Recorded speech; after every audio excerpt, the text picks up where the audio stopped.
नमस्कार, बहुत बहुत स्वागत है आपका। शृंखला दर्रे में भी अब उस तरह की टनल बनाने की बात हो रही है जिस तरह की टनल अटल टनल, जिसका उद्घाटन 3 तारीख को प्रधानमंत्री नरेंद्र मोदी खुद वहां जाकर करेंगे। अभी खबर यही है, पीएमओ की तरफ से यही जानकारी हमारे सोर्सेस की तरफ से आ रही है कि प्रधानमंत्री नरेंद्र मोदी खुद रोहतांग पास जाकर इसका पूरा जो है वो उद्घाटन करेंगे अटल टनल का, क्योंकि सामरिक तौर पर इसकी महत्वता बहुत ज्यादा है। सामरिक लिहाज से अगर आप देखें तो ये भारत को कुछ नई ऊंचाइयां देने वाली है, कुछ नए डेमोग्राफिक्स जो हैं वो भारत के लिए आसान हो जाएंगे। जो ज्योग्राफी की चुनौतियां होती हैं, जो भूगोल की चुनौतियां हैं, वो निश्चित तौर पर इससे बहुत ज्यादा कम होने वाली हैं। क्या कुछ होगा इससे वो भी आपको बताऊंगा, लेकिन सबसे पहले ये जो शृंखला दर्रे पर नई टनल बनाने की बात हो रही है जो तकरीबन 13 किलोमीटर, 13.5 से 13.5 किलोमीटर लंबी होगी और जिस ऊंचाई पर यह बन रही है दुनिया की सबसे बड़ी टनल होगी। तो ये अपने आप में, जब आप दुनिया की सबसे बड़ी टनल और दुनिया के सबसे ऊंचे क्षेत्रों की बात करते हैं तो आप फिर ज्योग्राफिकल चुनौतियों को से पार पाने के लिए भी तैयार होते हो, क्योंकि जो अटल टनल बनी है उसमें भी कई ऐसे मौके आए जब आपको भूगोल की चुनौतियों का सामना करना पड़ा, जब आपको उन पर कामयाबी हासिल करनी पड़ी। और ये कुछ ऐसी इंजीनियरिंग का कमाल है जो आप निश्चित तौर पर भारत में अब लगातार होता हुआ देखेंगे। तो शृंखला दर्रे की ये जो पूरी की पूरी अपडेट है वो मैं आपको बता दूं, क्योंकि इससे चुनौतियां बहुत हद तक कम होने वाली हैं।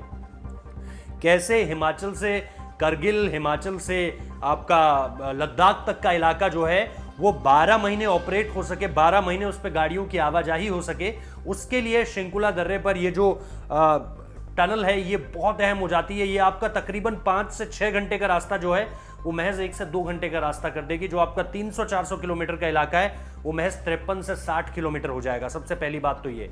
इसके अलावा जो हाई ऑल्टीट्यूड से यहां पर जो इलाके पड़ते हैं, वो जब आप मनाली होते हुए लद्दाख की तरफ बढ़ते हैं तो कुछ अहम दर्रे हैं जो बहुत ज्यादा टफ हैं, खास तौर पर सर्दियों में उन्हें पार करना कोई रास्ता बचता ही नहीं है, क्योंकि इतना ज्यादा स्नोफॉल हो जाता है और आप स्नोफॉल क्लियर भी नहीं कर सकते हैं, क्योंकि बहुत हाई अमाउंट में वो जो स्नो है वो वहां पर जम जाती है। रोहतांग पास से पूरा का पूरा सिलसिला शुरू हो जाता है।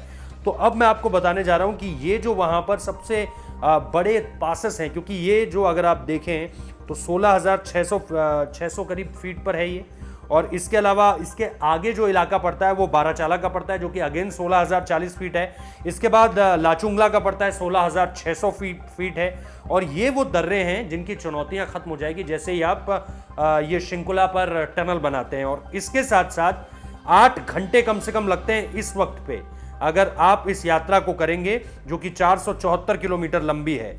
लेकिन जैसे ही, और 8 घंटे मैं बता रहा हूं, लद्दाख के 690 किलोमीटर लगभग वहां से करगिल की दूरी है। लेकिन जैसे ही ये दर्रा बनता है, आप मनाली से करगिल 515 किलोमीटर की जो दूरी है वो महज 70 किलोमीटर की हो जाएगी। सोचिए, 515 किलोमीटर आपको नहीं तय करना है, आपको सिर्फ 70 किलोमीटर तय करना है। तो इसमें हालांकि खर्चा निश्चित तौर पर आएगा। अगर अभी आप 3200 करोड़ रुपए अगर आपने अटल टनल में लगाया है, और अटल टनल जब बनकर तैयार हुई है तो 9.2 किलोमीटर लंबी ये टनल है और 10 साल का वक्त इसमें लग गया। लेकिन अगेन जो डिस्टेंस इससे कम हुआ है, जो भारतीय सेना को इससे मदद मिली है, जो सामरिक तौर पर महत्वपूर्ण चीजें हुई है, वो बेहद दिलचस्प है। और ऐसे में अगर शंकुरा दर्रे वाली ये टनल बन जाती है तो निश्चित तौर पर बहुत ज्यादा प्रभावी होगा। इस वीडियो को देखने के लिए बहुत बहुत शुक्रिया। लाइक कीजिए, कमेंट कीजिए, शेयर कीजिए, हमारे चैनल को सब्सक्राइब कीजिए और इस तरह की खबरों के लिए जुड़े रहिए हमारे साथ। बहुत बहुत शुक्रिया।